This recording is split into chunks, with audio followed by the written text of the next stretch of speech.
കടകംപള്ളി സുരേന്ദ്രൻ വീണ്ടും വെട്ടിലായിരിക്കുന്നു. കടകംപള്ളി സുരേന്ദ്രനെതിരെ DGPക്ക് കേസ് കൊടുത്തിരിക്കുന്നു. ശബരിമല സ്വർണ്ണക്കൊള്ള കേസിലെ ഒന്നാം പ്രതിയായ ഉണ്ണികൃഷ്ണൻ പോറ്റി. ഉണ്ണികൃഷ്ണൻ പോറ്റിയും കടകംപള്ളി സുരേന്ദ്രനും തമ്മിൽ വഴിവിട്ട ചില സാമ്പത്തിക ബന്ധങ്ങൾ ഉണ്ട് എന്നുള്ളത് ശബരിമല സ്വർണ്ണക്കൊള്ള വിവാദം ആളിപ്പടർന്ന സമയത്ത് തന്നെ കേരളത്തിൽ കേട്ടിരുന്നതാണ്. എന്നാൽ അതിന് കൃത്യമായ സ്ഥിരീകരണമൊന്നും ഉണ്ടായിരുന്നില്ല. പക്ഷേ ഉണ്ണികൃഷ്ണൻ പോറ്റിയെ SIT അറസ്റ്റ് ചെയ്യുകയും ഉണ്ണികൃഷ്ണൻ പോറ്റിയുടെ വീട്ടിൽ നിന്ന് ഉണ്ണികൃഷ്ണൻ പോറ്റിയുടെ കമ്പ്യൂട്ടറിന്റെ ഹാർഡ് ഡിസ്ക് അടക്കം SIT സംഘം കടത്തിക്കൊണ്ടുപോയപ്പോൾ ആ ഹാർഡ് ഡിസ്കിൽ നിന്നും നിർണായകമായ പല വിവരങ്ങളും SIT സംഘത്തിന് ലഭിക്കുകയുണ്ടായി. ഒരുപക്ഷെ ആ കിട്ടിയ നിർണായകമായ വിവരങ്ങൾ SIT പുറത്തുവിടാത്തതോ അല്ല എന്നുണ്ടെങ്കിൽ കടകംപള്ളി സുരേന്ദ്രന്റെയോ മുഖ്യമന്ത്രിയുടെയോ സ്വാധീനം നിമിത്തം തന്നെയായിരിക്കും അത്തരം വിവരങ്ങൾ, നിർണായകമായ അതിസങ്കീർണമായ ഞെട്ടിക്കുന്ന വിവരങ്ങൾ മുക്കിവെച്ചത് എന്നുള്ളതാണ് മനസ്സിലാക്കാൻ കഴിയുന്നത്. പറഞ്ഞു വരുന്നത് കടകംപള്ളി സുരേന്ദ്രനും ഉണ്ണികൃഷ്ണൻ പോറ്റിയും തമ്മിൽ ഉണ്ടായിരുന്ന സാമ്പത്തിക ബന്ധങ്ങളെ കുറിച്ച് തന്നെയാണ്. അത്തരം വഴിവിട്ട സാമ്പത്തിക ബന്ധങ്ങൾ തന്നെ ഇപ്പോൾ മറനീക്കി പുറത്തു വന്നിരിക്കുന്നു.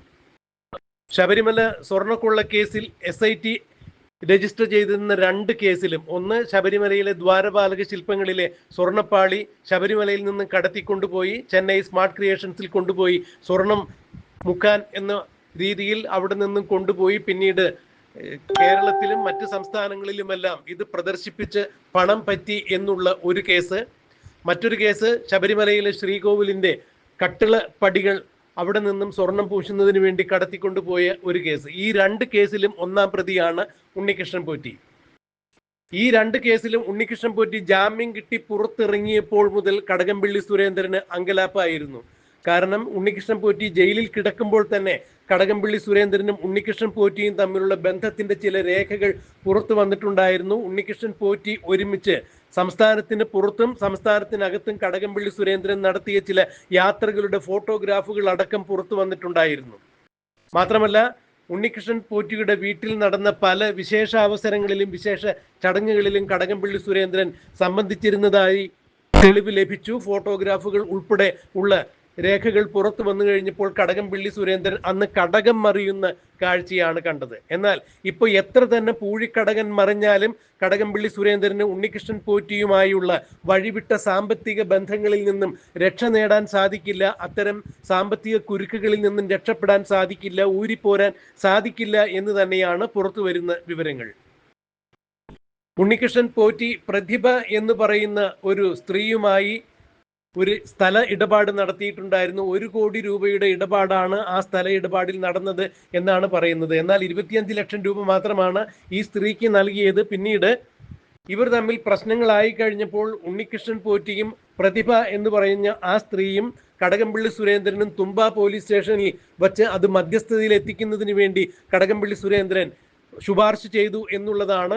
അല്ലെങ്കിൽ കടകംപള്ളി സുരേന്ദ്രൻ തനിക്ക് സാമ്പത്തിക നഷ്ടമുണ്ടാക്കുന്ന രീതിയിൽ പ്രതിഭയെ കൊണ്ട് തനിക്കെതിരെ വീണ്ടും കേസ് കൊടുപ്പിച്ചു എന്ന് തന്നെയാണ് ഉണ്ണികൃഷ്ണൻ പോറ്റി ഇപ്പോൾ ആക്ഷേപിക്കുന്നത്. അതായത് സാമ്പത്തികമായി വഴിവിട്ട ബന്ധങ്ങൾ ഉണ്ണികൃഷ്ണൻ പോറ്റിക്കും കടകംപള്ളി സുരേന്ദ്രനും ഉണ്ട് എന്നുള്ള രേഖകൾ പുറത്തു വന്നതിനെ തുടർന്ന് ഉണ്ണികൃഷ്ണൻ പോറ്റിയും പ്രതിഭയുമായി മുൻപ് നടന്ന ഒരു സ്ഥലമിടപാടിൽ ഉണ്ണികൃഷ്ണൻ പോറ്റി പ്രതിഭ എന്ന് പറഞ്ഞ ആ സ്ത്രീയെ സാമ്പത്തികമായി തട്ടിച്ചു എന്നും ഭൂമി വിറ്റതിന്റെ യഥാർത്ഥ വില ആ സ്ത്രീക്ക് കൊടുത്തില്ല എന്നുമുള്ള ഒരു പരാതിയാണ് ആ സ്ത്രീയെ കൊണ്ട് ഇപ്പോൾ ഉണ്ണികൃഷ്ണൻ പോറ്റിക്കെതിരെ കടകംപള്ളി സുരേന്ദ്രൻ കൊടുപ്പിച്ചത്.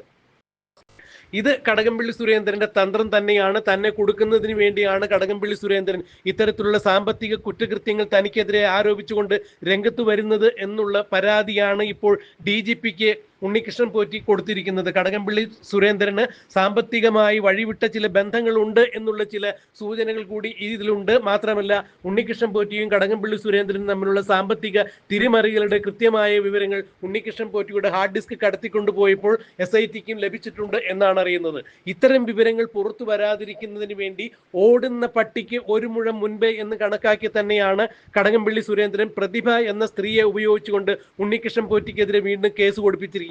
കാരണം ഉണ്ണികൃഷ്ണൻ പോറ്റി കടകംപള്ളി സുരേന്ദ്രനെതിരെ വാ തുറന്ന് ഒരു അക്ഷരം പറയാൻ പാടില്ല. 2026 നിയമസഭാ തെരഞ്ഞെടുപ്പിൽ കഴക്കൂട്ടത്ത് നിന്ന് മത്സരിക്കാൻ ഒരുങ്ങുന്ന കടകംപള്ളി സുരേന്ദ്രന് ഒരു തരത്തിലും സാമ്പത്തികമായി ഉണ്ണികൃഷ്ണൻ പോറ്റിയുമായി അല്ലെങ്കിൽ ശബരിമല സ്വർണ്ണക്കൊള്ളയുമായി എന്തെങ്കിലും തരത്തിലുള്ള ഒരു ബന്ധമുണ്ട് എന്നുള്ള ഒരു വാർത്ത ഉണ്ണികൃഷ്ണൻ പോറ്റിയുടെ വായിൽ നിന്നോ അല്ലെങ്കിൽ ഉണ്ണികൃഷ്ണൻ പോറ്റിയുമായി അടുത്ത വൃത്തങ്ങളിൽ നിന്നോ ഉണ്ടാകാൻ പാടില്ല. അതിന് ഒരു ഷോക്ക് ട്രീറ്റ്മെന്റ് എന്ന രീതിയിൽ തന്നെയാണ് ശബരിമല സ്വർണ്ണക്കൊള്ള കേസിൽ 2 കേസിലും ജാമ്യം കിട്ടി പുറത്തിറങ്ങിയിരിക്കുന്ന ഉണ്ണികൃഷ്ണൻ പോറ്റിയെ വീണ്ടും ഏത് വിധേനയും പിടിച്ച് അകത്തിടുക എന്നുള്ള ഉദ്ദേശത്തോടു കൂടി പ്രതിഭ എന്ന യുവതിയുമായി മുൻപ് നടന്ന ഒരു സാമ്പത്തിക ഇടപാട്, ഭൂമിയുമായി ബന്ധപ്പെട്ട ഭൂമി ക്രയവിക്രയവുമായി ബന്ധപ്പെട്ട സാമ്പത്തിക ഇടപാടിൽ ഉണ്ണികൃഷ്ണൻ പോറ്റി ആ പ്രതിഭ എന്ന് പറഞ്ഞ സ്ത്രീയെ പറ്റിച്ചു എന്ന് പറഞ്ഞുകൊണ്ട് ഉണ്ണികൃഷ്ണൻ പോറ്റിക്കെതിരെ സാമ്പത്തിക കുറ്റകൃത്യത്തിന് കേസ് കൊടുപ്പിച്ചതിന്റെ പിറകിൽ കടകംപള്ളി സുരേന്ദ്രനാണ്. ഇത് കടകംപള്ളി സുരേന്ദ്രൻ 2026 നിയമസഭ തെരഞ്ഞെടുപ്പിൽ മത്സരിക്കുന്നതിന് വേണ്ടി തനിക്കെതിരെ ഉണ്ണികൃഷ്ണൻ പോറ്റി ഏതെങ്കിലും തരത്തിലുള്ള ആരോപണങ്ങൾ ഉയർത്താതിരിക്കുന്നതിന് വേണ്ടി ഉണ്ണികൃഷ്ണൻ പോറ്റിയെ ജയിലിൽ പിടിച്ചിടുക എന്നുള്ള ഉദ്ദേശത്തോടു കൂടി തന്നെയാണ് ഇത്തരം ഒരു കേസ് കെട്ടിച്ചമച്ചത് എന്നാണ് ഉണ്ണികൃഷ്ണൻ പോറ്റിയുടെ ഭാഷ്യം.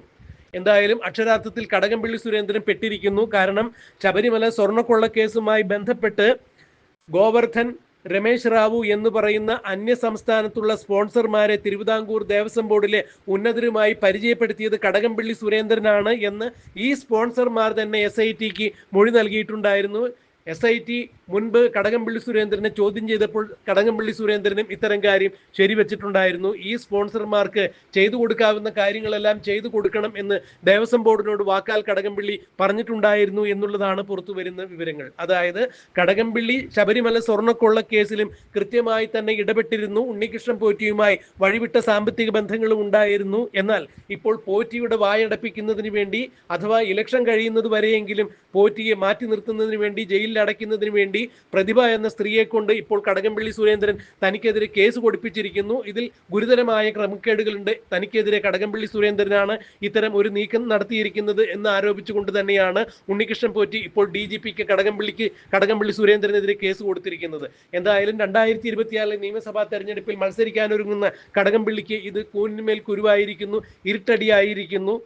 എന്തായിരിക്കും ഇനി ഈ വിഷയത്തിൽ സംഭവിക്കുക? കടകംപള്ളി സുരേന്ദ്രന് മത്സരിക്കാനാകുമോ? ഉണ്ണികൃഷ്ണൻ പോറ്റി ഇനിയും കടകംപള്ളി സുരേന്ദ്രനുമായ വഴിവിട്ട സാമ്പത്തിക ബന്ധങ്ങളുടെ വലിയ വലിയ രേഖകൾ പുറത്തുവിടുമോ? ശബരിമല സ്വർണ്ണക്കൊള്ളയുമായി കടകംപള്ളിക്ക് യഥാർത്ഥത്തിൽ ഉണ്ടായിരുന്ന എന്താണ് ബന്ധം എന്നുള്ളതിന്റെ രേഖകൾ ഉണ്ണികൃഷ്ണൻ പോറ്റി പുറത്തുവിടുമോ എന്നുള്ളതെല്ലാം നമുക്ക് കണ്ടറിയാം, കാത്തിരിക്കാം.